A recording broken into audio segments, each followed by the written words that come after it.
are the ROBO Girls. This is our project for the first LEGO League Into Orbit competition. The problem we have researched is radiation and its effects on astronauts and their equipment. Our solution is to use thermoplastics to make spacesuits and space pods to help protect astronauts from radiation. We are heading over to Johns Hopkins Hospital as astronaut Mallory is being released today. Let's send it on over to Emily, who has an exclusive interview with astronaut Mallory. Good morning. This is Emily on Channel 12 coming to you with an update on radiation issues in space. Let's meet a brain cancer survivor, Mallory, an astronaut from the Sisterhood mission to the ISS. Mallory, can you tell us a bit about your trip to the ISS?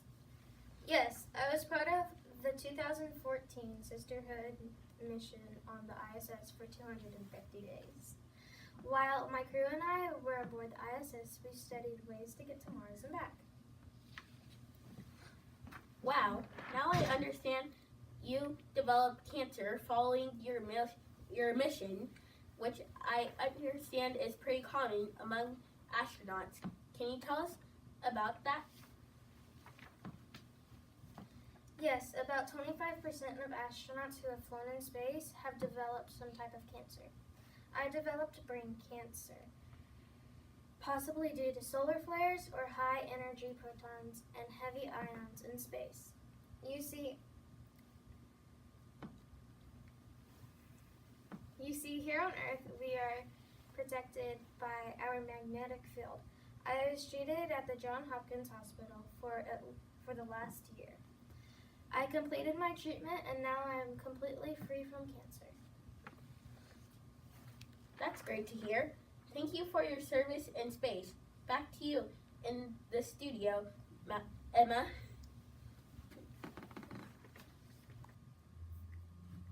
Thank you, Emily. We are also happy that Mallory from the Sisterhood mission is doing better.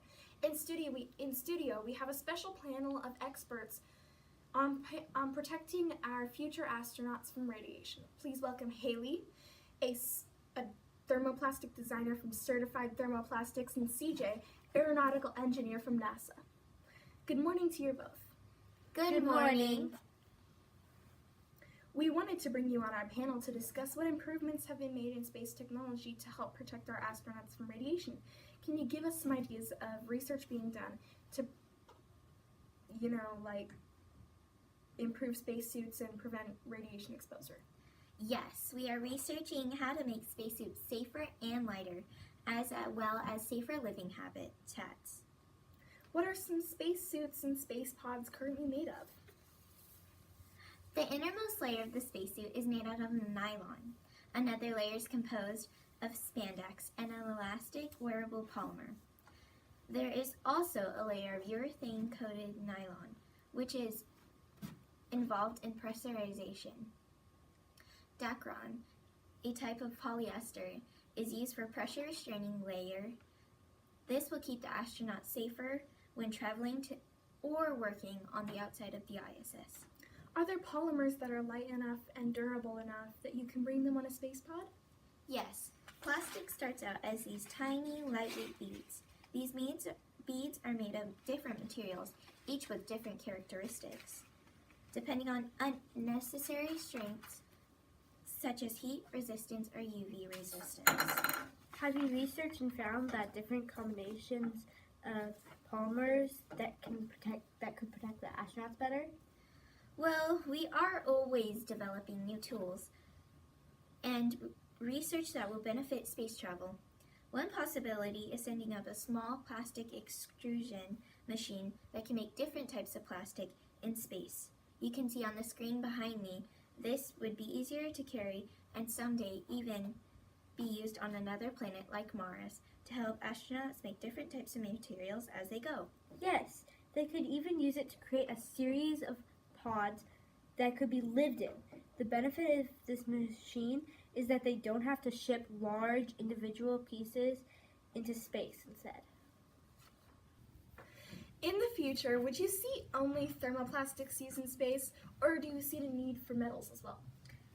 Not necessarily. Sometimes metal is better, depending on your application.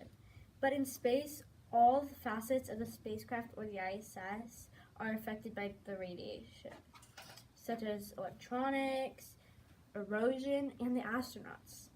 Though metal cannot be completely replaced by plastics, we can agree that thermoplastics will keep astronauts a whole lot safer than metal from the dangers of radiation. And it's easier to travel with and create on the go. Well, thank you for that lesson, gals. Someday in the near future, you may have the honor of designing thermoplastic protected nodes on the International Space Station or the first habitat for astronauts on Mars. Well, thank you for watching Channel 12. Good morning, NASA, and see you later. We can't blooper right now. We can't